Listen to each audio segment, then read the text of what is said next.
Eu queria começar falando um pouco sobre Deus. Claro, né, Alana, que vai falar sobre Deus, é uma pregação. Sim, eu queria falar um pouco da soberania de Deus. Soberania é um atributo que existe sobre uma pessoa. Um português bem claro, é uma pessoa que não é mandada por ninguém. Ela se manda e manda nos outros. Isso é a soberania de Deus. Não existe ninguém a quem ele tenha que se render, porque ele é o suprassumo, né? Ele é o acima de todas as coisas. A palavra do Senhor diz que Deus é aquele que está assentado acima do globo da terra. Por aí você tira. E aí eu poderia ler aqui para vocês Isaías 40, que é maravilhoso, um texto maravilhoso, talvez um que mais retrate, mais claramente assim, a soberania e a majestade de Deus. E eu queria te dizer nessa noite que nós servimos a um Deus que é soberano. A um Deus que não se rende. E Deus, quando eu digo que ele não se rende às circunstâncias, ele não se rende às más notícias, ele não se rende às coisas que dão errado, e também ele não se rende a você e nem a mim. E também ele não se rende ao Satanás, ao nosso inimigo. É um Deus que ele não se rende porque ele é soberano. Não existe nenhuma outra voz a quem ele tenha que obedecer e prestar satisfação. Não existe. Tá certo? Então, lá em Isaías, no capítulo 40, diz lá, o Senhor, entre muitas coisas que diz, fala assim, o Senhor é aquele... Você já abriu Isaías 40, não foi? Se quiser arriscar, começar a desenhar da sua cor que você escolheu aí, comece, porque nem era um dos textos que eu tinha escolhido, não. Mas se quiser começar a pintar, vamos pintando, tá certo? Isaías 40 diz assim, o Senhor é aquele que estende os céus como se fosse uma cortina. E é aquele que mede os céus em palmos. Não é à toa que essa mesma mão que consegue medir a palmos o céu é a mesma que recolhe todas as águas da terra na concha da sua mão. É uma mão extraordinariamente grande. E para nossa alegria, é a mesma mão que a palavra do Senhor diz que tem nossa mão escrita, ou nosso nome escrito na mão dele. Aquele que é salvo, que recebe o Senhor, ele tem um novo nome, e esse nome é escrito na palma da mão do Senhor. Olha que maravilha. A mesma mão que mede os céus a palmos e que estende os céus como se fosse uma cortina. E Isaías continua falando e diz que para esse Deus soberano, as nações da terra, ou seja, nós, olha, ele não está considerando indivíduos, ele está considerando nações, reinos, pessoas de países e de nações de regiões inteiras, continentes. E ele diz assim, olha, todas as nações da terra, para ele, são como a gota que sobrou de um balde. O Senhor é aquele que ele pega uma montanha e ele mede numa balança de precisão. Tão grande é a sua mão e o seu poder. Deus que é poderoso e forte, que é furioso, que não aceita subornos, que eu li essa palavra hoje até com Timóteo ontem, eu acho. É um Deus que não aceita subornos, é um Deus que não pode ser comprado, é um Deus que não pode ter a sua essência mudada, porque é soberano, Senhor. É desse Deus que eu gostaria de falar com você nessa noite. E aí, o primeiro texto que eu gostaria muito que você abrisse, está lá em Isaías, no capítulo 66. Os primeiros versículos de Isaías 66.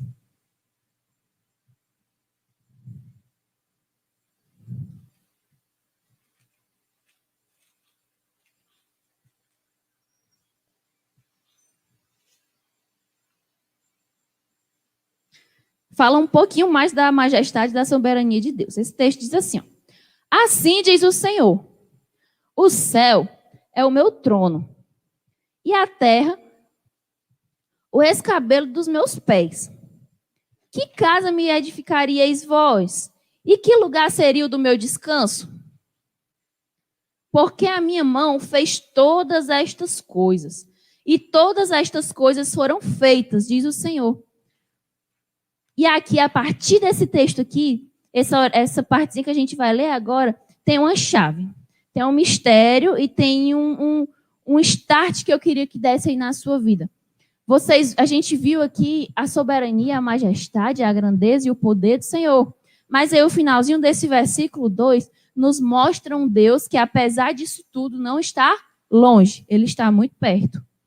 E ele diz assim, ó, continuando aqui de onde nós paramos, diz, mas eis para quem olharei. 2 pontos. O Senhor Deus poderoso, forte, furioso, majestoso e grande, ele diz, olha, eu tenho tudo isso, mas olhe para quem é que eu olharei. Será que são para os anjos do céu? Será que são para os exércitos do céu? Será que são para os poderosos da terra, os reis, as famílias reais, os grandes governantes e poderosos dessa terra? Será que são para os ministros, para os famosos, para aqueles que têm seu nome conhecido na terra? Olha o que diz a palavra do Senhor. Mas eis para quem olharei, para o pobre e abatido de espírito, e que treme diante da minha palavra. E aqui o Senhor manifesta uma característica dele que se chama pessoalidade, que se chama intimidade com aquele, o quê? O pobre, abatido de espírito e que treme diante da sua palavra. Então, entenda, o Senhor soberano, mas que ele manifesta um desejo de ter contigo um relacionamento. E eu te digo nessa noite, quanto mais assim você tiver, mais o Senhor vai estar perto de você.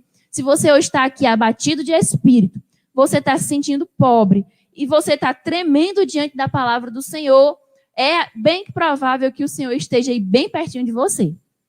Porque o Senhor tem um trono dele no céu, mas ele olha para o necessitado que está aqui na terra. E olha só que maravilha, somos nós, os necessitados para quem o Senhor olha. Que maravilha. Então, nesse texto, a gente pôde ver que o Senhor, ele se revela e ele tem interesse em manter contigo um relacionamento de intimidade. A vontade do Senhor é dar-se a conhecer pelo seu povo. Amém? Então, a partir disso, eu queria trazer aqui para você uma mensagem sobre autoridade. A autoridade que é dada por Deus para o seu povo. Tá certo? Para aquele que treme diante da palavra do Senhor. Amém?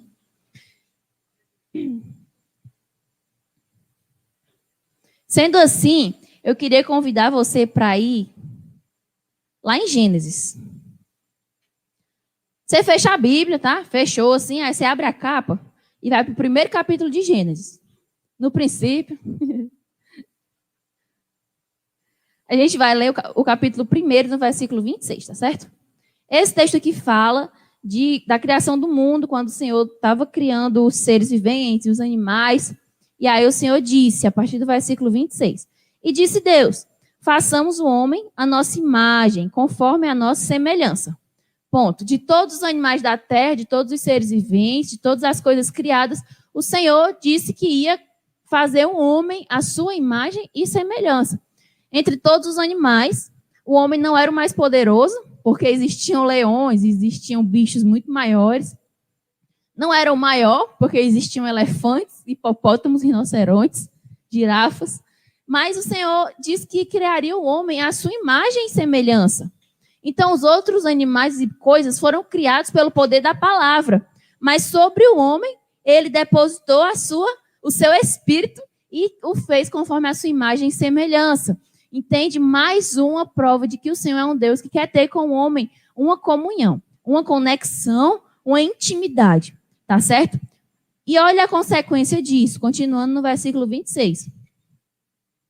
Diz, e domine o homem sobre os peixes do mar, e sobre as aves do céu, e sobre o gado, e sobre toda a erva, e todo réptil que se move sobre a terra.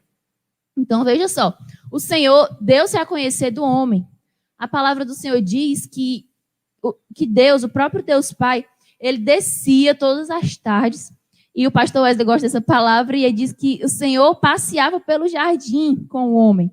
E olha só que coisa tremenda, um Deus, que a gente leu lá em Isaías 66, que tem o céu como seu trono, e a terra é só o estrado dos seus pés, é só o lugar de onde ele pisar, ele desce do seu trono para passear num jardim com o homem, porque ele tinha sido feito à imagem e semelhança dele mesmo, a imagem e semelhança do próprio Deus. A natureza de Deus agora tinha um pedacinho dela ali dentro daquele homem, e aquela intimidade que o Senhor tinha com o homem lhe dava o quê? autoridade para dominar sobre as coisas criadas dessa terra.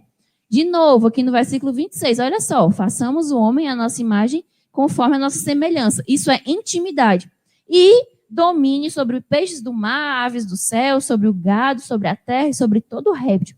Então, veja só, a intimidade que o Senhor deu ao homem, lhe deu, consequentemente, uma autoridade para dominar sobre as coisas criadas, dominar sobre a terra. Então, nessa mesma linha de raciocínio, abra comigo. Se você ainda não tiver pego a sua Bíblia, acredite que nós vamos folhear ela e vá buscar que ainda dá tempo. Cuide. Abra comigo lá no Salmo 115. O versículo 16 diz assim, ó: os céus são os céus do Senhor, mas a terra ele confiou aos filhos dos homens. Então, o Senhor, ele tem soberania e autoridade sobre o céu. E a terra, ele entregou ao domínio e à autoridade do homem. Nós lemos aqui, os céus são céus do Senhor. Mas a terra, ele deu aos filhos do homem. Ainda no livro de Salmos, lá no capítulo 8 de Salmos, versículo 6. Diz assim, ó: fazes com que ele, o homem, tenha domínio sobre todas as obras das tuas mãos. Tudo puseste debaixo dos seus pés. Então, a terra está debaixo da autoridade de quem? Ah, como eu queria que vocês estivessem aqui para responder. Então, a terra está sob a autoridade do homem. Os céus são os céus do Senhor, mas a terra ele confiou ao homem. Não é à toa que sobre a tua casa e sobre a tua família existe coisa que o Senhor faz.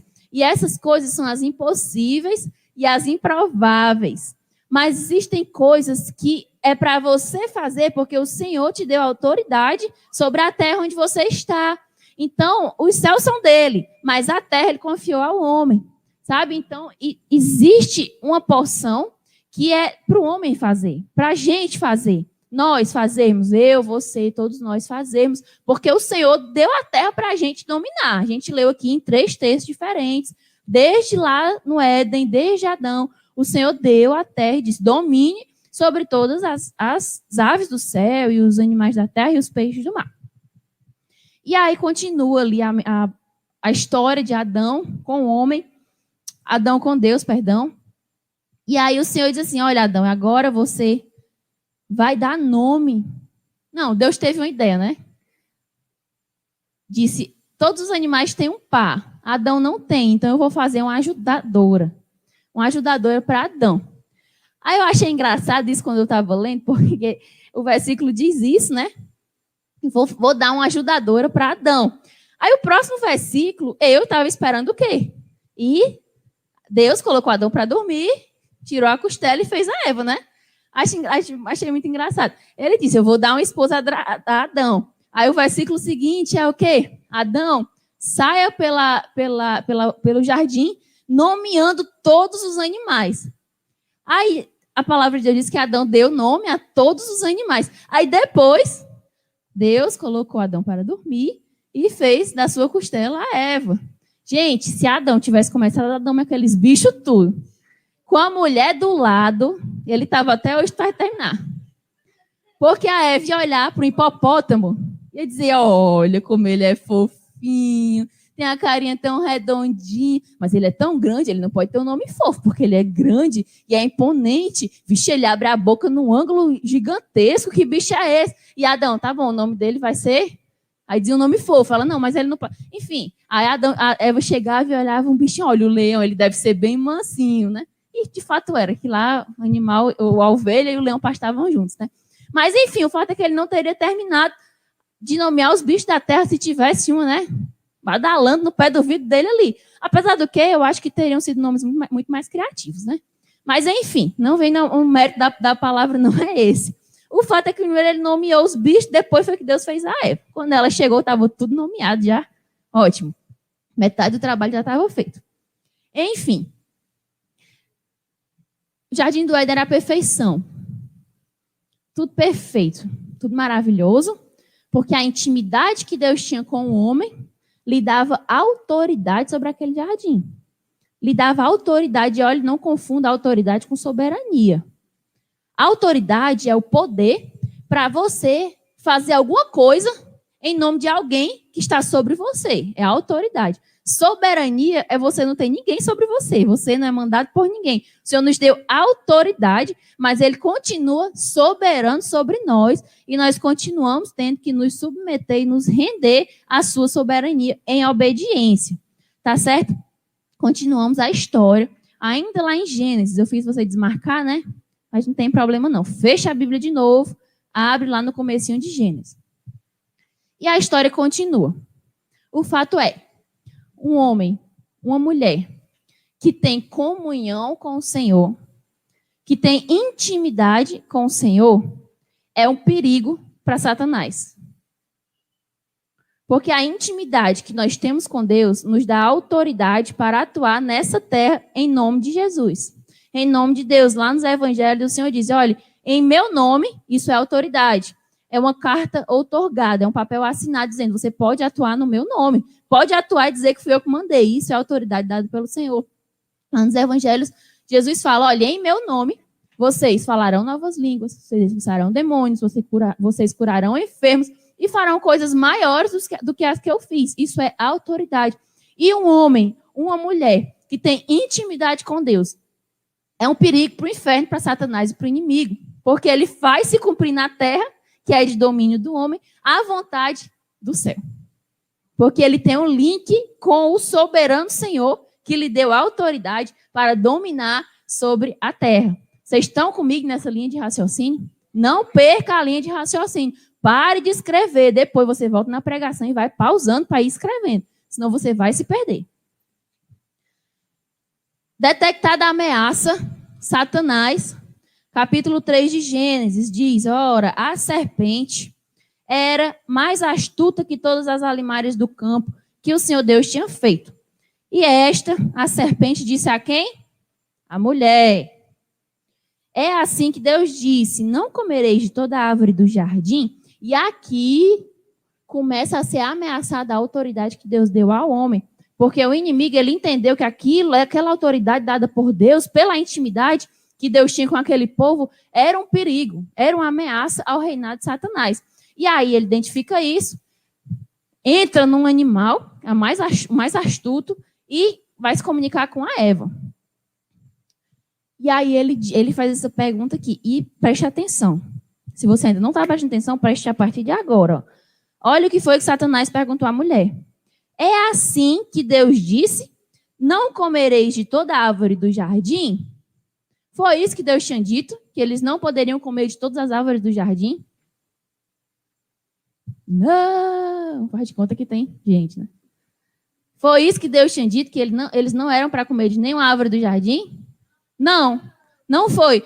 Qual foi a ordem que Deus disse? Tá aí o jardim inteiro, de perfeição e maravilha. Vocês comam de tudo que vocês quiserem, menos da árvore que está lá no meio do jardim, porque ela é a árvore do bem e do mal, e se você comer, você vai morrer. A ordem de Deus tinha sido essa, coma do que você quiser. Só que a serpente, enganadora, usurpadora, chegou para Eva e disse, olha, ele disse para você não comer de nada, não foi? Em outras palavras, Deus é aquele que te priva de todas as coisas, né? Ei, jovem, Deus é aquele que te impede de ir para as festas, né? Deus é aquele que diz que você não pode beber. Deus é aquele que diz que você não pode andar em más companhias, jovem. Ei, Deus é aquele marido que te limita e você não pode trair a sua esposa porque você vai estar em desobediência. Ei, crente, Deus é aquele que te impede de assistir o futebol do domingo porque é a hora do culto, sabe? O inimigo, olha aqui, presta atenção. Satanás começou a tirar a autoridade do homem quando ele pegou o foco do homem de todas as coisas que lhe eram permitidas e de todas as maravilhas e colocou esse foco na única coisa que era proibida. E a partir daquilo ali, aquele casal, Eva e Adão, começaram a ter dúvidas sobre o caráter de Deus. E aí está aqui o primeiro estalo dessa noite. A sua autoridade começa a ser diminuída, a autoridade que o Senhor te deu, começa a ser diminuída quando você, ao invés de focar nas maravilhas que o Senhor te deu, você foca naquilo que falta E você não valoriza mais nada, nem uma árvore do jardim, porque você quer exatamente aquela que o Senhor te proibiu. Aí voltando aqui para os jovens. Os jovens, quando se convertem, ganham a possibilidade de adentrar no Santo dos Santos, de passar do véu e ter uma comunhão especial e individual com o Rei dos Reis e Senhor dos Senhores. Ganham uma igreja, ganham amigos cheios do Espírito Santo, ganham líderes que às vezes não são muito ajuizados, mas amam aquele povo, ganham uma família, ganham ombros amigos, mãos que lhe ajudam, ganham, sabe, um time que está ali pelejando do seu lado, ganha paz em casa, ganha muitas vezes os seus pais para Jesus, mas ele olha para onde? Para aquilo que lhe é proibido, para aquilo que não convém. Aí Paulo diz assim, todas as coisas me são lícitas, mas nem todo me convém. Aí o jovem olha para o quê? Olha para o que não convém. E tem o Senhor como uma limitação à sua vontade de viver. Foi isso que Satanás quis fazer aqui. E ele começou a ameaçar essa autoridade que tinha sido dada por Deus, assim, tirando o foco de tudo que eles tinham para colocar naquilo que eles não podiam fazer. Aí, eu fui atrás na Bíblia de exemplos que comprovassem tudo isso. Se vocês puderem me arranjar um copo d'água, eu agradeço. E aí eu queria que você abrisse comigo lá em Números, tá pertinho, é só passar alguns livros daí para frente.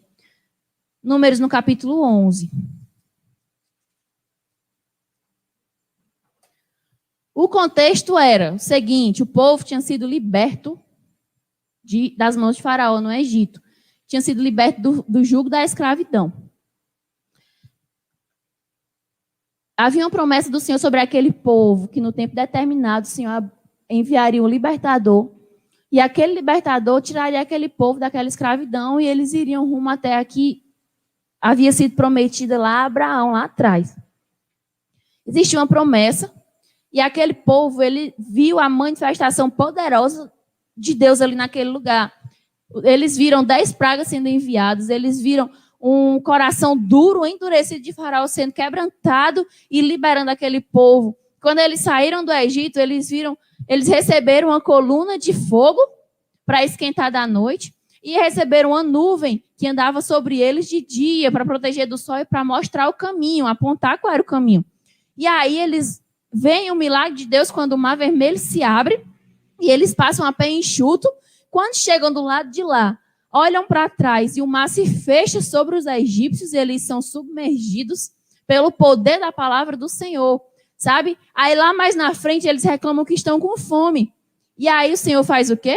Manda maná do céu. E aí eles reclamam que estão com sede e o Senhor faz brotar o quê? Água da rocha. Vocês veem o tanto de coisa que lhes foi dada pelo Senhor, as maravilhas, a provisão que o Senhor foi preparando ali para aquele lugar. E as roupas deles, por mais que eles estivessem andando no deserto, não se rasgavam. E os sapatos que não se gastavam, sabe? E o povo que era levado assim pela poderosa mão do Deus Altíssimo e vendo sinais, prodígios e maravilhas. Aí a gente chega nesse texto aqui que eu vou ler com vocês. Depois disso tudo que tinha acontecido, olha só. E o vulgo... Eu achei uma tradução que dizia assim, e o populacho, a Bíblia Nutella, né? Ou seja, e assim, o povão, Números 11, versículo 4. E o vulgo que estava no meio deles, ou seja, a turma que estava ali no meio daquele povo, veio a ter grande desejo, pelo que os filhos de Israel tornaram a chorar e disseram, quem nos dará carne a comer? Gente, já tinha acontecido tudo isso que eu falei aqui para vocês. Aí aquele povo começou a chorar e dizer, quem é que vai dar carne?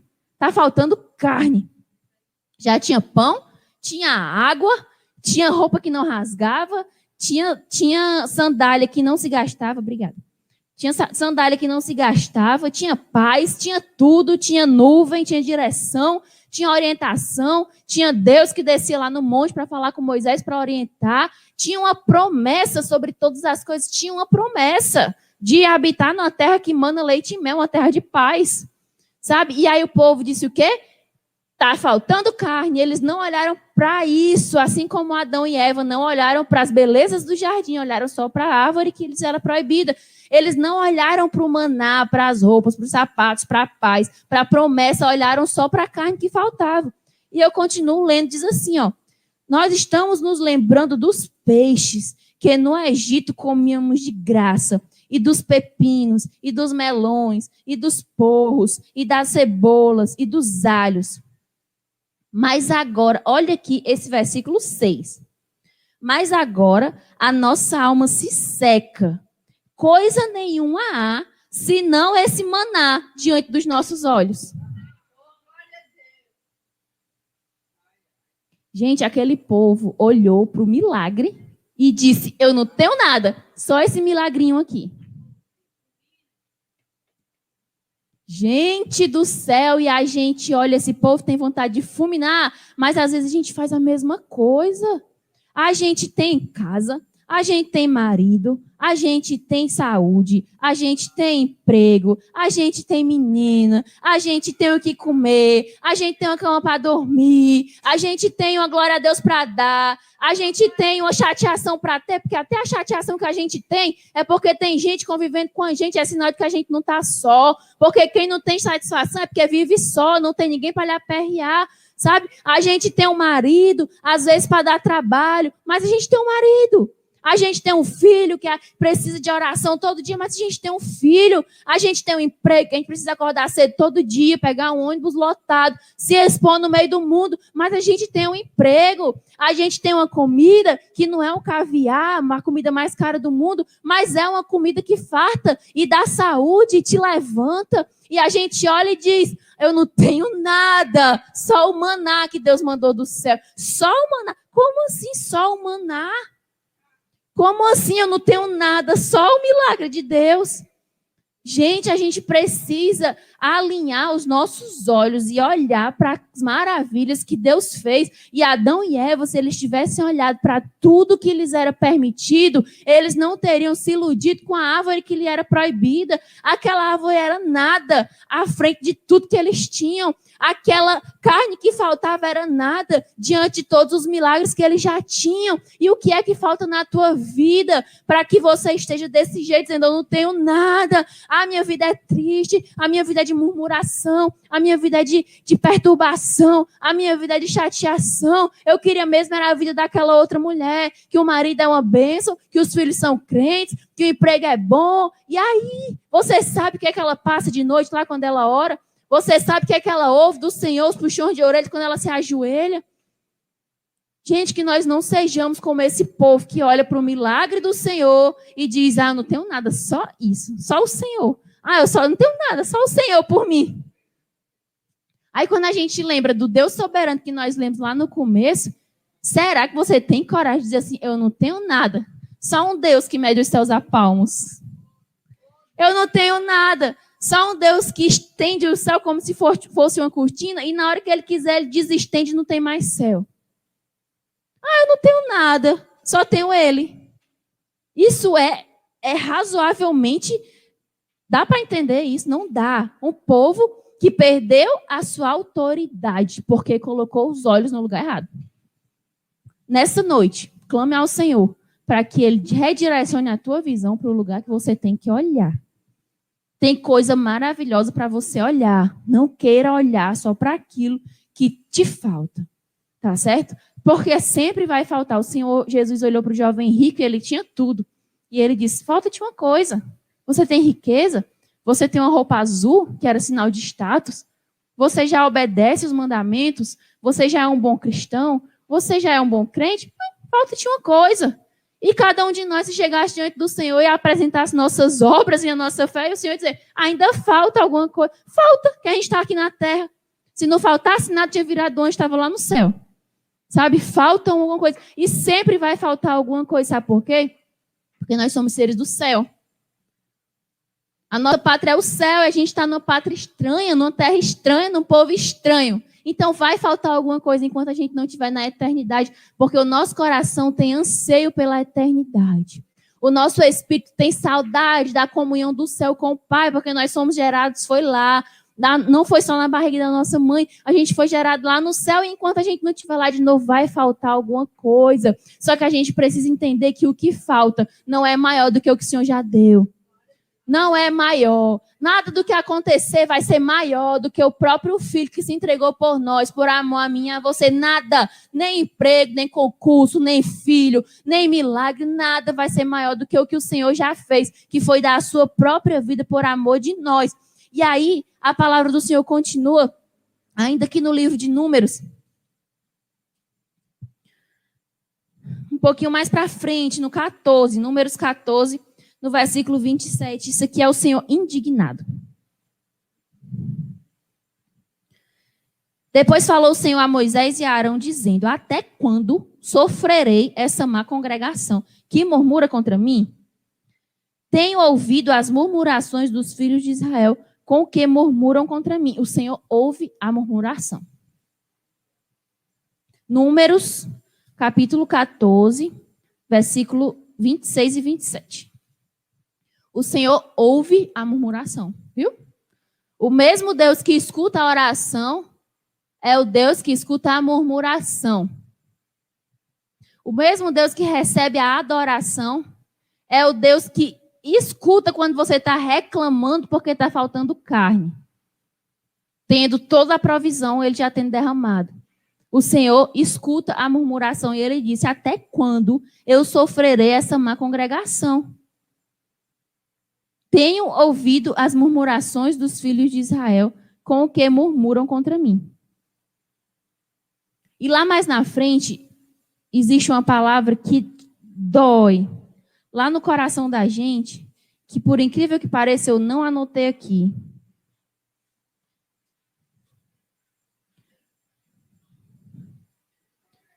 Não anotei. Peraí, só um minutinho. Tenha nervo, paciência, respire, beba um copo d'água. Tem ninguém apressado. Lockdown do Camilo, ninguém pode sair depois das 8, então você vai ficar dentro de casa. Beba um copinho d'água e volte aqui já já. Acho já. Tá pintado da mesma cor que eu pintei?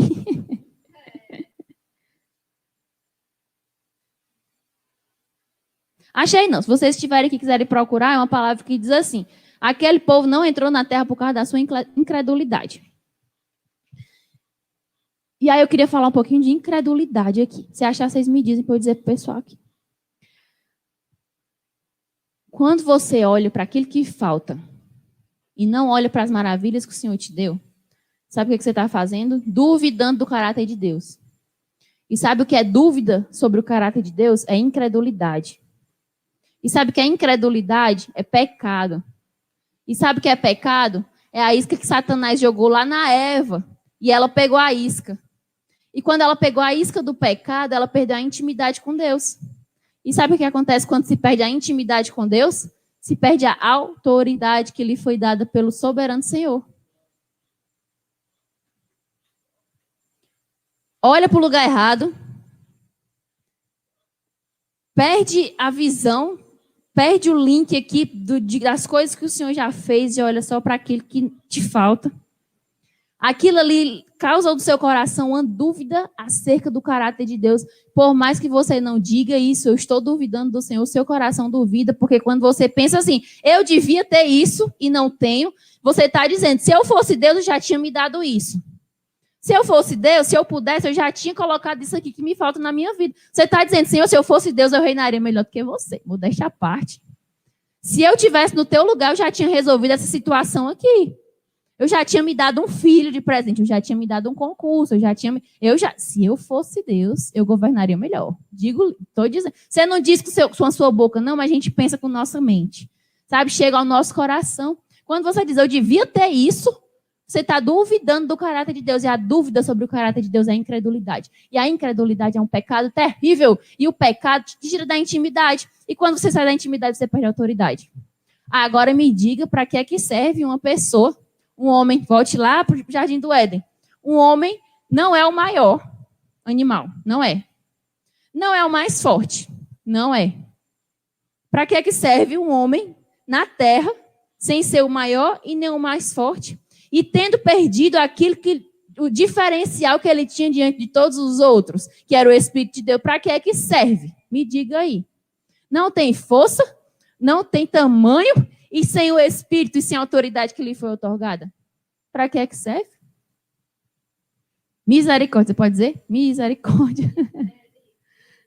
Então, o que eu queria dizer aqui para você é que por conta daquela murmuração daquele povo, porque eles colocaram os olhos no lugar errado, eles pecaram contra o Senhor. E a palavra do Senhor diz que a ira de Deus se acendeu contra aquele povo. E olhe, o que você fala para Deus, a sua oração ou a sua murmuração, pode gerar duas coisas muito diferentes. Uma, ela pode gerar, se você ora, se você clama, se você chega diante do Senhor com adoração, aquilo vai gerar de Deus uma resposta que o Senhor responde assim com o fogo que desce do céu. Sabe, lá em Apocalipse tem um texto que fala que há um anjo que recolhe a oração dos servos de Deus e apresenta diante do Senhor. E quando o cálice das orações dos santos chega diante de Deus, o Senhor responde com fogo sobre a terra. Então, a tua oração e a tua adoração, quando chega diante do Senhor, ela é respondida com fogo, com poder, com manifestações e com provisão do Senhor sobre nós. Agora, quando chega no Senhor, a nossa murmuração, isso desperta a ira de Deus sobre nós. E eu não sei você, mas eu não quero arriscar provocar a ira de Deus sobre a minha vida. Eu não quero, não. Eu não sei se você tem coragem, mas eu não tenho, não. Então, a murmuração, você olhar para aquilo que falta, mais do que é para aquilo que o Senhor te deu, desperta no Senhor uma ira. Aleluia. Então, vamos voltar aqui para a nossa linha de raciocínio. A autoridade da terra foi dada ao homem. O inimigo se sentiu ameaçado por isso e foi o quê? Usurpar essa autoridade, não é verdade? Paramos aí, né? Nossa linha de raciocínio. O próprio Jesus reconheceu isso, que o homem tinha entregado a sua autoridade. Olha, quando Adão e Eva comeram daquela fruta, eles entregaram a intimidade e a autoridade que eles tinham com Deus. Entregaram para quem? Isso, Satanás. Entregaram para ele aquilo que o Senhor tinha lhes dado. Alan, como é que pode? Será? Será que é verdade isso? Será que você está dizendo isso tem base bíblica? Que o homem entregou o domínio da terra nas mãos de Satanás quando permitiu que o pecado da incredulidade alcançasse seu coração? Eu te provo. Abra comigo lá em João. E aqui a história começa a mudar porque a gente vai lá para o Novo Testamento, tá? Lá no livro de João, capítulo 14.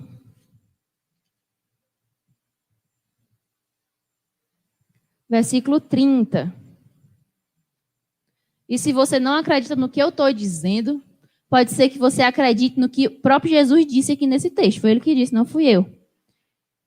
Aqui ele reconhece que o domínio do mundo, da terra, foi entregado a Satanás. Ele diz assim, ó, dizendo para os discípulos, já não falarei muito convosco, porque se aproxima o príncipe desse mundo e ele nada tem em mim. E o príncipe desse mundo aqui é Satanás, e o Senhor dizia, ele não tem parte comigo. Eu não tenho negócio com ele, porque meu negócio com ele era quando ele era um anjo de luz, chefe do coral dos anjos, que regia a autoridade, a adoração no céu, eu tinha negócio com ele. Ele se apartou de mim por causa de quê? Do orgulho, por causa de desejar a soberania de Deus, usurpar a soberania de Deus, e ele caiu como um relâmpago que rasgou o céu e veio para a terra, e o Senhor disse o quê? Lá vem o príncipe desse mundo, e ele nada tem em mim, não tenho parte com ele, nem negócio com ele. Então, se ele é o príncipe desse mundo, quem é que tem o domínio desse mundo? Exatamente. Então, nós pegamos o homem em pecado, pegou a autoridade que lhe foi dada por Deus e entregou nas mãos de Satanás. Por causa de quê? Da única coisa que ele não tinha, que ele era proibida, que era a árvorezinha lá, ele foi exatamente onde não podia. E não se engane, meu irmão, o coração do homem é enganoso. O nosso coração carnal, ele vai exatamente atrás daquilo que vai ser caminho de morte.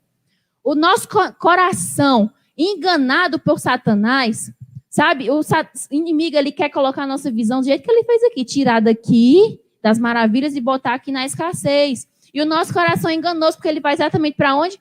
Para a escassez. E quando a gente faz isso, a gente entrega a nossa autoridade nas mãos de Satanás. E você entrega a sua casa nas mãos de Satanás, seu casamento nas mãos de Satanás, a criação do seu filho nas mãos de Satanás, a sua vida espiritual e ministerial nas mãos de Satanás. Você entende a seriedade disso? E aquele povo que fez isso lá no deserto, qual foi a consequência? Não entraram na terra por causa da sua incredulidade. E quando a gente fala de incredulidade, a gente pensa logo em quê? Uma pessoa que não acredita em Jesus, um ateu. Mas incredulidade é toda vez que a gente duvida que Deus é capaz de fazer aquilo que ele disse que vai fazer. Havia uma promessa sobre aquele povo lá no deserto, e a promessa dizia: eu vou te levar lá para a terra que mana leite e mel. Eu vou te fazer entrar. Existia uma promessa. E ali, quando eles murmuraram, eles estavam duvidando que Deus era capaz de fazer aquilo que ele disse que ia fazer. Isso é incredulidade. Cada vez na nossa vida que a gente olha e diz: meu Deus, não vai dar para ser. O tempo já passou, já correu demais, os anos já passaram, o caso já está muito difícil, e ainda que eu tenha uma promessa, não dá mais tempo. A gente está dizendo: o Senhor não é capaz de fazer aquilo que ele prometeu que vai fazer. Isso entristece o coração de Deus e provoca a ira dele sobre nós, porque a gente está duvidando do caráter de Deus. Que nessa noite, meu irmão, nosso coração se coloque no lugar de humildade e diga: Senhor, se o Senhor fizer, eu estou contigo. Se o Senhor não fizer, eu estou contigo também. E se o Senhor não fizer, eu vou orar. E se te aprouver, o Senhor vai ouvir a minha oração e vai fazer o que eu tanto estou te pedindo. Então, o próprio Jesus reconheceu aqui: ele é o príncipe desse mundo. A autoridade, o domínio, ali está entregue nas mãos dele. Aí você diz: Lana, é por isso que o mundo está do jeito que está? É por isso. A palavra do Senhor diz que o mundo jaz no maligno. É por isso que o mundo está do jeito que está.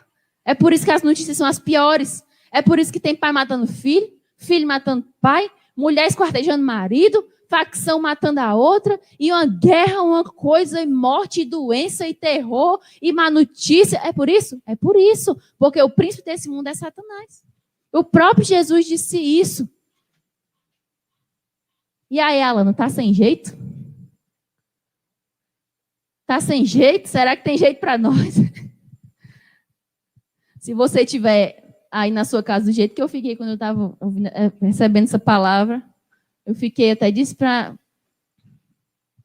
uma pessoa, eu disse: rapaz, eu tô aqui nesse canto, nem me mexendo. Sabe quando você está assim no canto, você mexe só os olhos? Se você se mexer, você é fulminado na mesma hora. Pronto, se você estiver do jeito que eu fiquei, você está desse jeito, mexendo só os olhos, porque o temor do Senhor está sobre nós. A palavra do Senhor, ela invade nosso coração, mas não é para ferir. Às vezes é para ferir, mas é para ferir e para curar. Não é para matar, não, é para dar a vida, tá certo? Então receba a palavra do Senhor. E aí, vamos lá. Está nas mãos de Satanás. Será que tem jeito para nós? Volte aí um pouquinho a sua Bíblia, no livro de Lucas, Evangelho de Lucas. Respira. Espera aí, calma. Todo dia eu acompanho a aula online da minha filha, né? Ela tem 6 anos, para quem não conhece. Uma princesa estudiosa. Todo dia eu assisto a aula online com ela, sabe? Aí tem hora assim que a professora bota o microfone tudo no mudo, aí dá a aulinha, né? Explica a letra cursiva. Aí, quando ela faz uma perguntinha, aí liga o microfone, né? Achando que os meninos vão responder o que ela perguntou. Aí liga o microfone, aí: tia, eu ganhei um gato, outro, meu dente tá mole, minha mãe bateu hoje, tia, eu levei uma queda, ralei meu joelho, e fica aquele alvoroço. Né? Aí a professora diz: espera aí, calma, respira, calma, primeiro ano, respira. Estou dizendo aí para você: calma, nova vida, respira, que vai dar certo, tá certo? Então, pronto, estamos aqui na nossa linha, onde Satanás está com o domínio da terra nas mãos, não é verdade? Lucas, capítulo 4, versículo 5. Agora se encontrou aqui Jesus com o diabo. Diz assim a palavra do Senhor: e o diabo, levando-o a um alto monte, mostrou-lhe num momento de tempo todos os reinos do mundo. Quem era o dono? Era ele. mostrou-lhe todos os reinos do mundo e disse, olhe a audácia. A audácia. Um usurpador, um ladrão, e a própria palavra diz que é um ladrão que veio para roubar, matar e destruir. Usurpou a autoridade que Deus tinha dado para o homem. Aí foi o que ele fez? Pegou o Filho de Deus, levou lá para o monte e disse, olha aí, ó, isso aqui tudo é meu. Olha o versículo 6. Disse-lhe o diabo, diz para Jesus, dar-te-ei a ti todo este poder e a sua glória. Porque a mim me foi entregue e eu dou a quem eu quero. Foi entregue a ele? Foi. O homem entregou. Eu e você, homens pecadores que somos, pegamos a autoridade que o Senhor nos deu, a intimidade, e não esqueça que só existe autoridade para quem tem intimidade. Nós estamos falando de autoridade e de intimidade. Abrimos mão da nossa intimidade com o Senhor e o inimigo, usurpou a nossa autoridade e ele levou a Jesus para um ponto alto e disse, olha aí para todos os reinos da terra. Isso tudo me foi entregue pelo homem quando ele deixou a incredulidade chegar no seu coração. Quando aquele homem duvidou do teu caráter, Deus, isso tudo foi me entregue. Eu domino, eu sou o príncipe desse mundo. Foi entregue a ele e ele ainda diz, eu dou a quem eu quero. Aí ele continua dizendo, portanto, se tu me adorares, tudo será teu. Você entende que o diabo tinha um negócio na mão dele, que ele sabia que Jesus queria de volta, e ele disse, eu te dou, porque é meu, eu dou a quem eu quero. Mas você se ajoelha e me adora.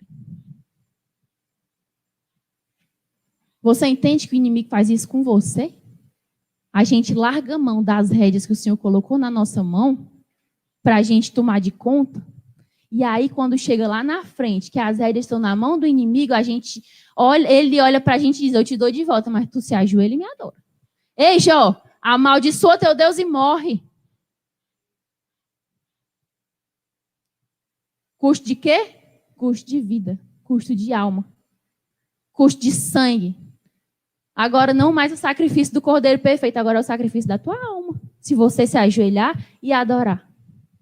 Só que aí Jesus continua dizendo no versículo 8, e Jesus respondendo lhe disse, vai-te, Satanás, porque está escrito, adorarás o Senhor teu Deus e só a ele servirás. Palavra que rebate as mentiras de Satanás, palavra na boca do crente que cala o inferno. E o inimigo falou depois disso? Falou não. Porque ele levou ele para outra coisa, ele mudou de assunto. Porque a palavra de Deus que sai da boca de quem tem autoridade cala o inferno. E ele não tem autoridade para se levantar contra aquele que tem autoridade que lhe foi dada pelo Senhor. Não se preocupe que você não vai calar o inferno com a sua força, porque Adão não era o mais forte. Você não vai calar o inferno com a sua beleza.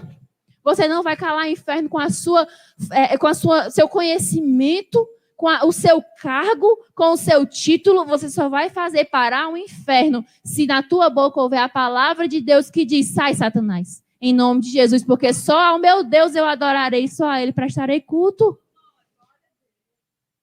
Aí você diz, agora pronto, terminou. Agora acabou o negócio, porque o único que podia tomar de volta era Jesus e ele não quis. E ele abriu mão e ele foi embora. Agora deu. Se Jesus não pegou de volta, vale eu, hein? Calma. Espera aí, calma.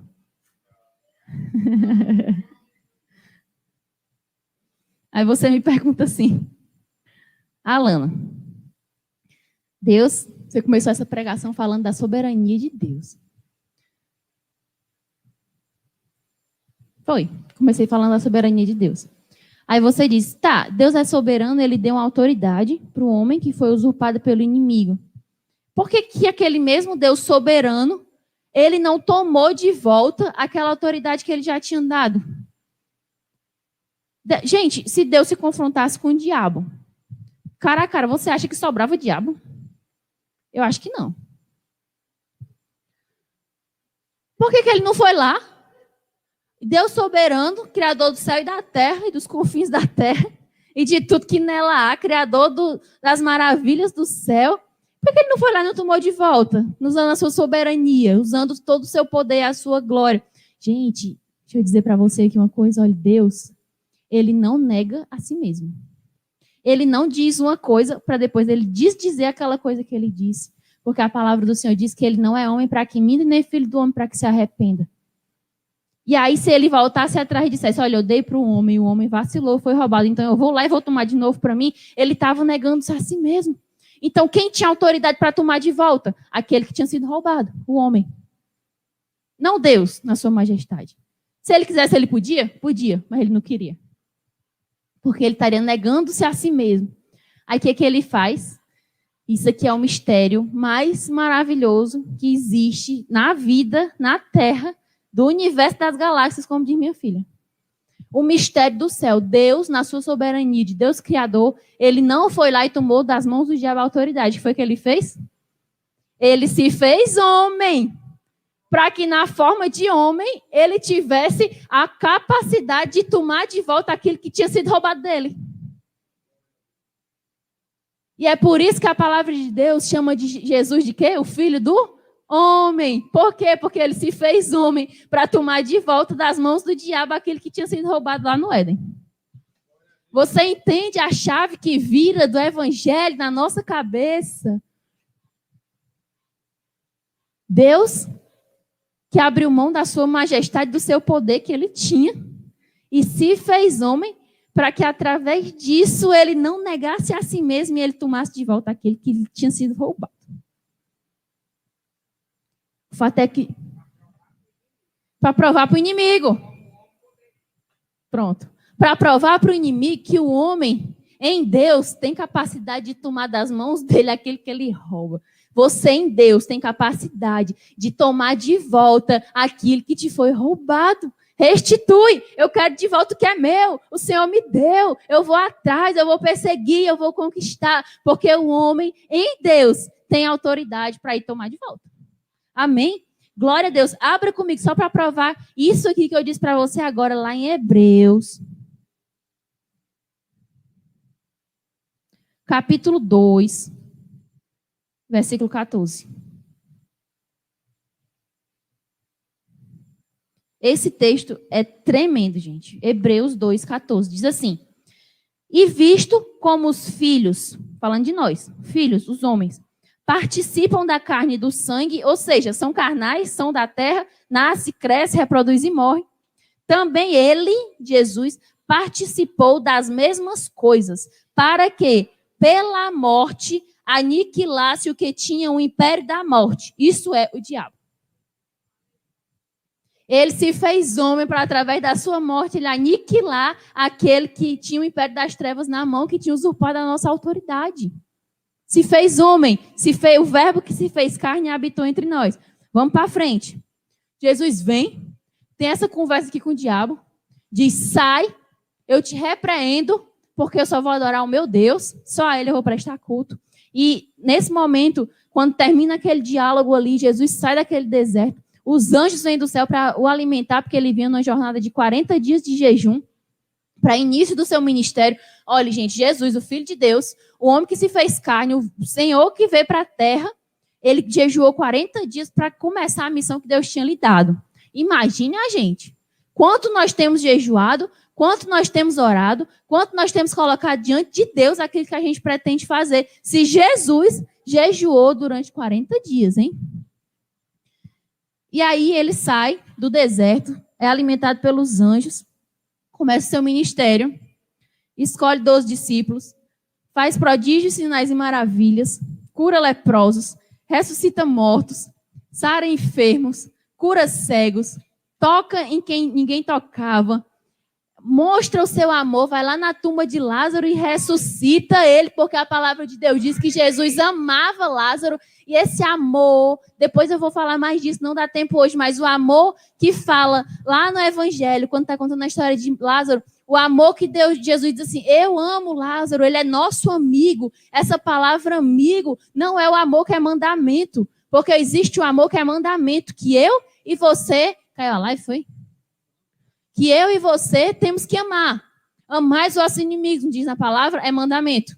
É escolha, é decisão, é conversão. Amar. Mas esse amor que Jesus falou que tinha para Lázaro, para com Lázaro, não era esse amor de obrigação. A raiz da palavra amor era aquele que é meu amigo. E olhe, você é chamado pelo Senhor, mas você pode escolher ser servo ou ser amigo. Você vai ser amado por Deus, porque Deus é próprio amor. Ele vai te amar e nada do que você fizer vai fazer ele amar mais ou ele amar menos. Se você cometer o pior pecado, ele não vai te amar menos. Se você tiver o ministério mais brilhante, extraordinário nessa terra, ele não vai te amar mais. Mas existe um amor que é destinado para aqueles que têm intimidade com o Senhor. E Lázaro, Marta e Maria, eles tinham intimidade com o Senhor porque eles abriam a porta das suas casas para Jesus e para quem andava com ele.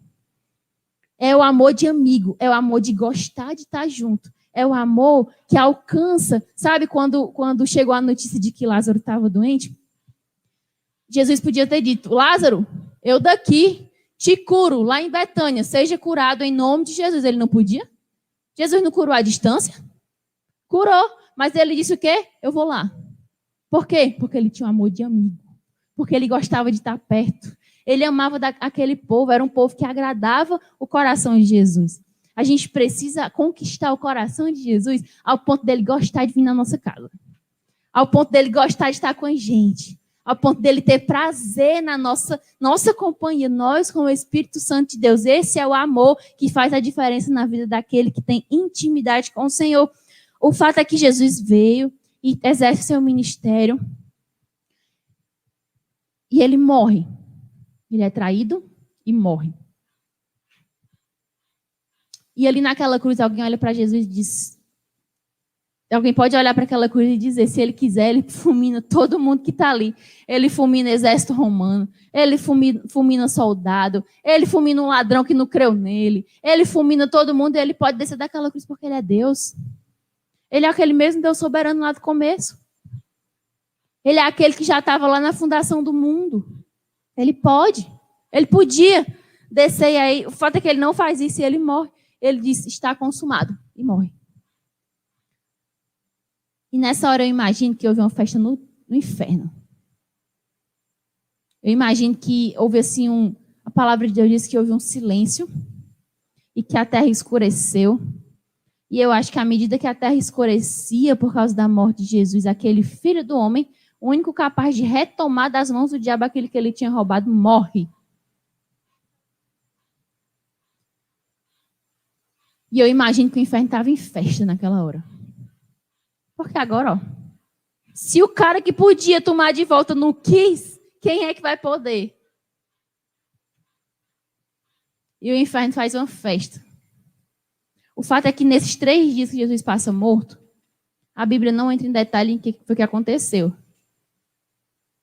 Só que existe um fato que está na palavra de Deus e que eu queria que você abrisse lá em Apocalipse, no capítulo 1.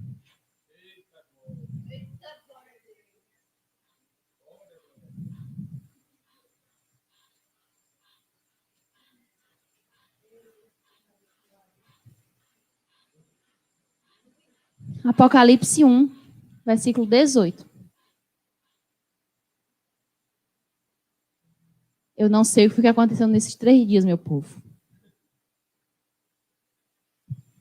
Mas eu sei, porque está na Bíblia, que quando Jesus voltou desses 3 dias, ele vinha trazendo uma chave na mão dele. E em Apocalipse 1, capítulo 1, versículo 18 diz, eu, o que vive, fui morto, mas eis aqui estou vivo para todo sempre, amém. E tenho a chave da morte e do inferno nas minhas mãos.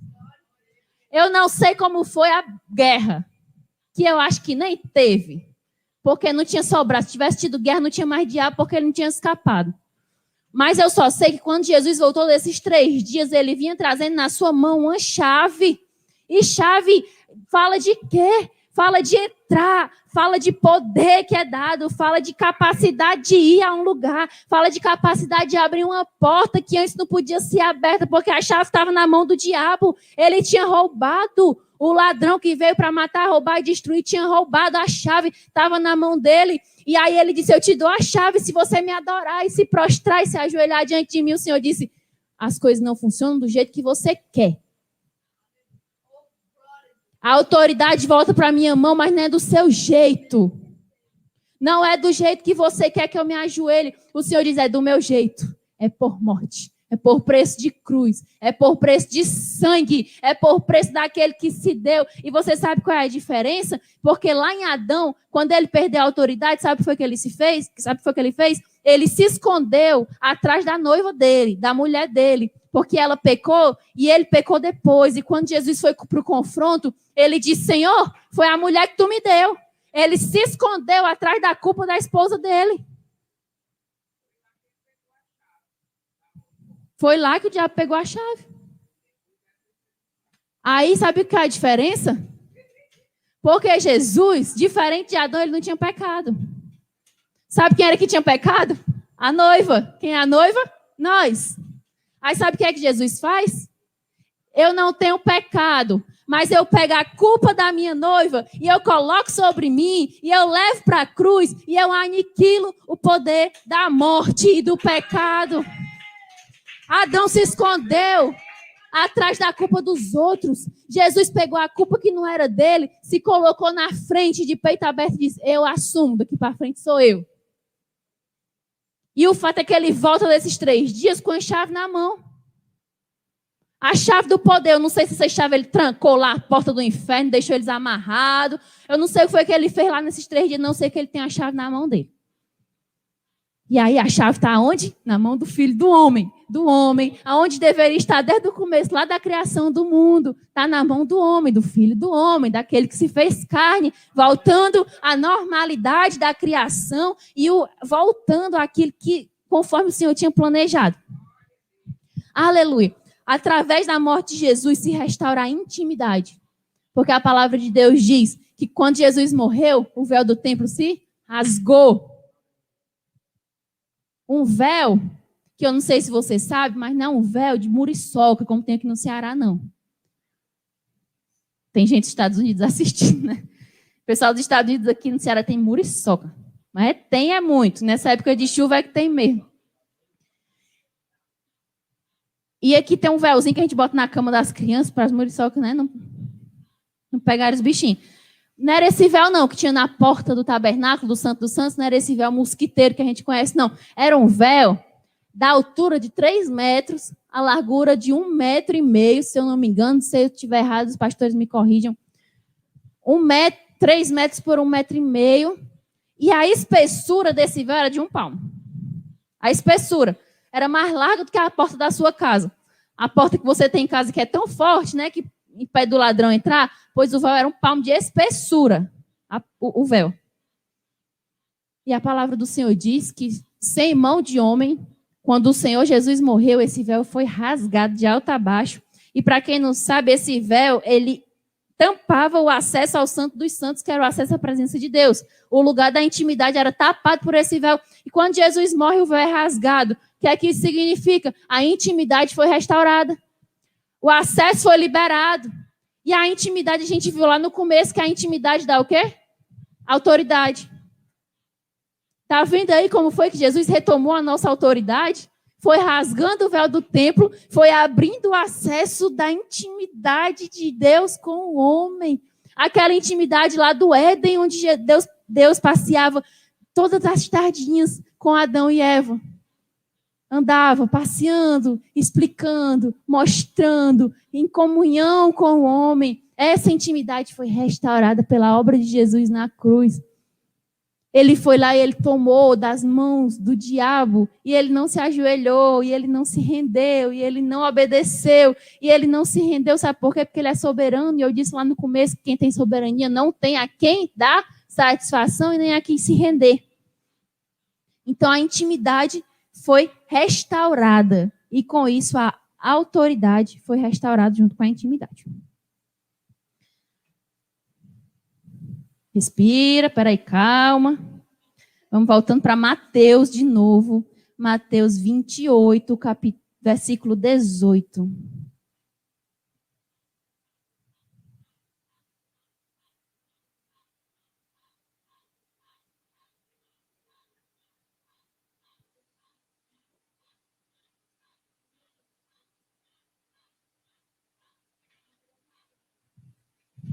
Amém? Estamos aqui? Está comigo? Mateus 28, 18.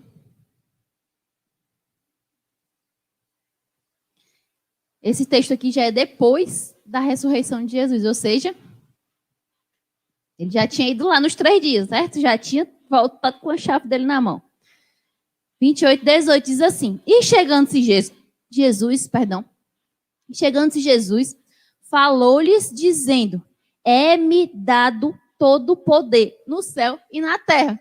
Poder é autoridade, é capacidade, é poder para atuar no nome de Deus. É-me dado todo o poder no céu e na terra. O poder do céu ele já tinha. Porque a palavra de Deus diz que lá na fundação do mundo ele já estava. O verbo já estava lá. No princípio ele era o verbo. E o verbo estava com Deus, o verbo era Deus. Então ele tinha o poder do céu já era dele. E o da terra tinha se perdido por causa do homem. Aí Jesus olha para os discípulos e diz o quê? É-me dado todo o poder. No céu, já tinha. E na terra, porque ele tinha tomado de volta. Gente, esse texto deixa claro, muito claro, como o sol do meio-dia, a oração do Pai Nosso, que o Wesley estava cantando aqui antes da gente chegar aqui.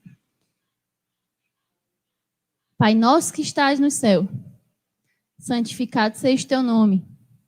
Venha a nós o vosso reino. Seja feita a tua vontade, assim na terra como já é no céu. Lá no Éden, a vontade de Deus era feita no céu e na terra, enquanto Deus passeava naquele jardim. Só que a vontade de Deus deixou de ser feita na terra, porque o homem entregou a chave na mão de Satanás. Aí Jesus vai lá e restaura a comunhão entre céu e terra. O que ligar na... Não vou lhe falar esse texto agora, que a gente vai falar daqui a pouco. O reino, seja feita a tua vontade assim na terra, como é feito no céu. O Senhor restaura a comunhão, restaura a vontade de Deus sendo feita na minha e na tua vida, pelo poder do sangue de Jesus, que se derramou naquela cruz e restaurou a nossa intimidade e a nossa comunhão com Deus. Você entende que agora Jesus tem o poder que é dado no céu e na terra sobre a tua vida? Que sobre todo aquele que está para trás da cruz, que está escondido na cruz, que está escondido no sangue, não existe poder, não existe encantamento, Balaão, contra o meu povo, não existe maledicência, não existe praga, não existe macumba, não existe má palavra, não existe feitiçaria, não existe palavra de Satanás que prevaleça contra aquele que passa pelo sangue de Jesus, porque foi por esse sangue que ele retomou a autoridade da terra de volta. E existe agora a possibilidade de a vontade do céu ser feita na terra por causa dessa obra. Porque o filho do homem foi lá e trouxe a chave nas mãos dele. Olha que maravilha. Aí, Alana, você me pergunta, Alana, tá, a vontade é feita no céu do mesmo jeito que é feita na terra? E por que o mundo ainda continua um caos? Por que não era para ter se ajeitado, não? Depois que o inimigo foi roubado da mão do inimigo, não era para ter se ajeitado, agora que Jesus detém o poder no céu e na terra, agora não virou tudo o reino de Deus, não? Aí eu te chamo para abrir comigo. Gente, tá acabando, tenha paciência, tá? Tá acabando lá em Lucas. Tá acabando não, tá abrindo, vai abrindo, abre aí sua Bíblia, Lucas 17. Eu duvido que você já tenha aberto essa Bíblia mais do que hoje, numa pregação. Lucas 17, 21. Quando você me pergunta por que a terra não se aprumou, por que a terra não virou o reino de Deus, se ele tomou a chave da mão do diabo? Vamos ler o finalzinho do versículo 20. Diz assim, o reino de Deus não vem com aparência exterior. Nem dirão, ei-lo aqui, ou ei-lo ali, porque eis que o reino de Deus está entre vós. Em outras traduções diz, o reino de Deus está dentro de vós. Então, quando Jesus retomou o poder e a autoridade da terra, ele colocou um reino dentro do coração daquele que crê. O reino não são mais os reinos da terra, aqueles que o inimigo mostrou para eles. Porque, olha só, o inimigo continua sendo rei nessa terra, continua sendo príncipe. Só que sobre todo aquele que passa pela cruz e que tem sobre si o sangue do Cordeiro, o Cordeiro perfeito, o sacrifício perfeito, sobre todo aquele que crê e não permite o seu coração ficar endurecido nem incrédulo, sobre todo esse que crê, o reino de Deus é estabelecido dentro do seu coração. E é nesse lugar que o diabo não tem mais autoridade, não tem mais poder, não tem mais palavra forte, porque o Senhor Jesus retomou essa autoridade. O reino de Deus está dentro de vós. Aí você pode olhar para você e dizer: Pai, seja feita a tua vontade aqui na terra. Olha o que é a terra? É o teu coração. Aqui na terra. Não aqui na terra somente, mas aqui nessa terra. Como é feita no céu. Você entende onde nós fomos colocados como filhos de Deus? Você entende o poder que nos é dado quando a gente está em Jesus, quando a gente vira um só com Ele? Para terminar, eu queria te dizer só mais uma coisinha. A história não parou aí. Quando Jesus retomou a chave e está na mão dele. Abra comigo lá em Mateus.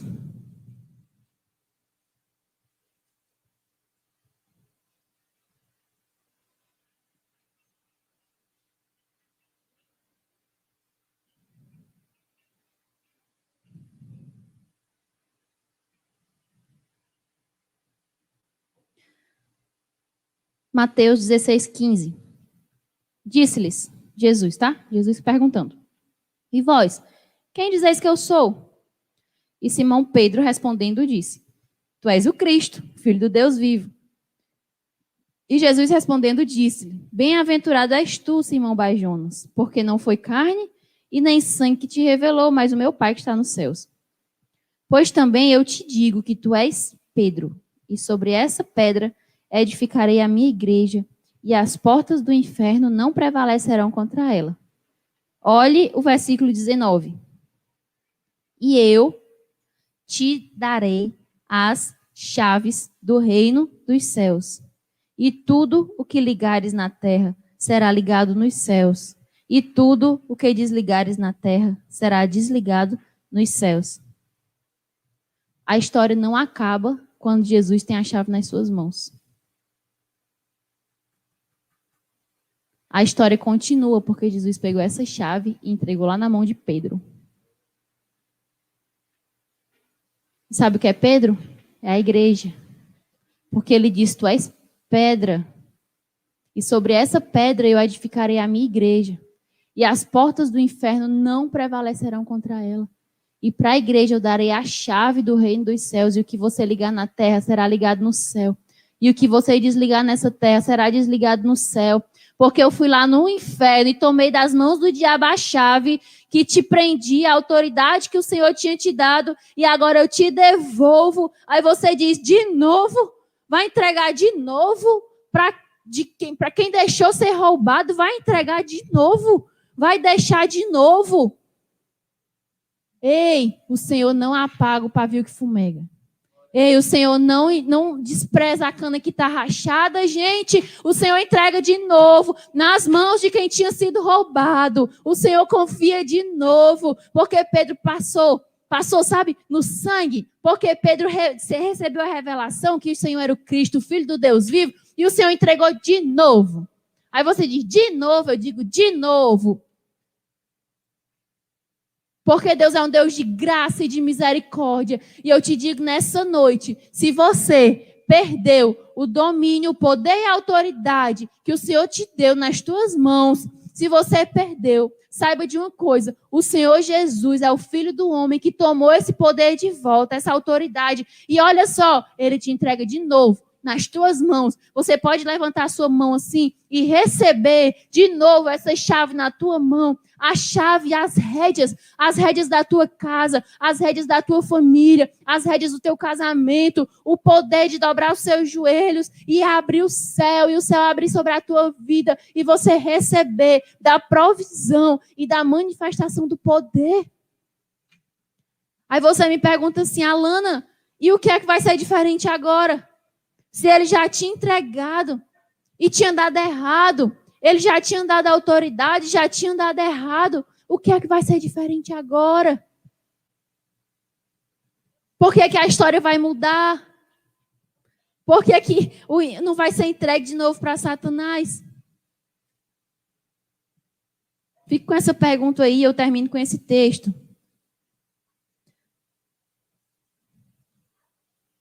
Lá de Apocalipse novamente, a gente vai terminar com ele.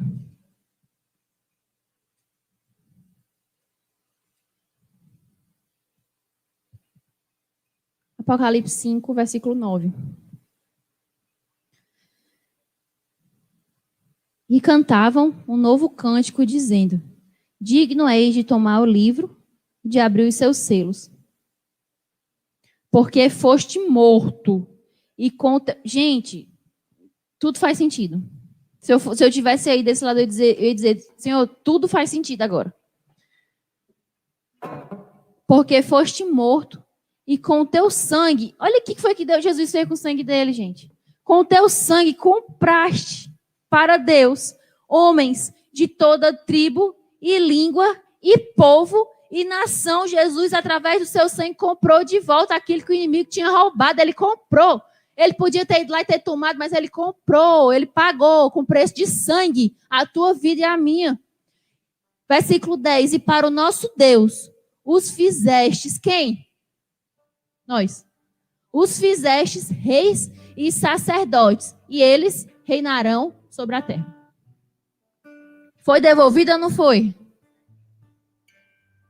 A autoridade foi devolvida ou não foi?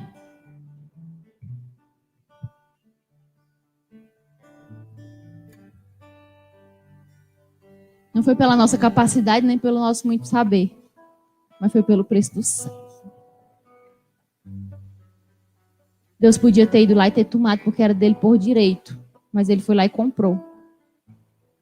Compraste com teu sangue todos os homens, de toda tribo, raça, língua e nação. E você está nesse meio. Você foi comprado de volta. Você foi comprado porque a sua vida estava entregue nas mãos do inimigo. Porque ele é príncipe desse mundo e ele detinha autoridade para fazer o que ele quisesse, mas o Senhor foi lá e ele interrompeu a tua história e ele se colocou no meio e ele tomou os teus pecados sobre ele e ele não se escondeu, mas pelo contrário, ele se expôs e a exposição de Jesus naquela cruz nos comprou com o seu sangue, nos restaurou a comunhão com Deus e isso nos deu autoridade para ligar aqui na terra aquilo que é ligado no céu. O Senhor colocou sobre a igreja a possibilidade de atuar no nome do Senhor nessa terra. Isso é maravilhoso, igreja. A gente não pode viver uma vida como quem não tem isso nas mãos. A gente não pode se conformar de simplesmente viver, casar, andar, vestir, comprar, vender e não ter a consciência de que nós temos nas nossas mãos uma chave que abre o reino do céu, que abre aquela provisão que só o Senhor pode te dar, aquela cura que só Ele pode fazer, a intervenção que só Ele pode ter, está nas tuas mãos e se chama fé. E o poder de Deus não está restrito. Olha aqui, ó, presta atenção. O poder de Deus não está restrito à nossa fé. O Senhor não precisa da nossa fé para Ele ser capaz de fazer alguma coisa. E para que a fé? Lá na criação do mundo, quando o Senhor disse assim, ó, haja luz, ninguém disse amém. Não teve fé. Deus não precisou do meu amém nem do teu amém para fazer a luz. E haja vida, e haja mar, e haja terra, e haja céu, e hajam animais, e haja o homem, e haja a mulher, e ninguém disse amém, porque Deus não precisa da tua fé e nem da minha. Deus não precisa da tua fé para Ele ser capaz de fazer aquilo que Ele disse que vai fazer. Mas nós precisamos da fé para nós sermos capazes de receber aquilo que Deus disse que vai fazer. O poder dele não está restrito. A nossa capacidade está. Enquanto não houver fé no nosso coração, enquanto o nosso coração andar incrédulo como o povo lá do deserto, nós não vamos entrar na terra prometida. Porque enquanto houver incredulidade, o nosso coração não estará pronto para receber aquilo que Deus disse que vai fazer. E Ele diz que vai fazer. E Ele vai fazer. Porque Ele tem poder para fazer. Porque Ele é soberano. Ele está assentado sobre o globo do céu. E a terra é estrada dos seus pés. Então Ele pode fazer. Mas você só vai receber se no teu coração não houver incredulidade, mas houver fé que te capacita para receber as promessas de Deus sobre a tua vida. E aí você ficou com aquela pergunta que disse: o que é que vai ser diferente dessa vez? Autoridade, a Senhor me deu autoridade nas minhas mãos, o inimigo roubou. E agora Ele tomou de volta e me deu de novo. E o que é que vai ser diferente? Se as mãos são as mesmas? Porque agora existe um corpo chamado Igreja de Jesus. E essa chave foi entregue para a igreja. Aí você me pergunta: que igreja é essa? Quem é esse povo? Quem é esse povo que tem autoridade para atuar no nome de Jesus nessa terra? São todos os homens, como Ele entregou lá no Éden? Não. Quem é? E eu não vou dizer. Se o Senhor nos permitir e se aprouver ao Espírito Santo de Deus, um dia, quem sabe eu volto aqui para te dizer quem é esse povo. E para quem foi que foi entregue a chave do reino de Deus, que liga na terra o que é ligado no céu. E eu vou te dizer aqui, pela palavra do Senhor, o que é que você precisa ter e fazer para você ser esse povo que tem nas mãos a chave do reino de Deus. Retomada pelo inimigo, pelo poder do sangue de Jesus. Amém?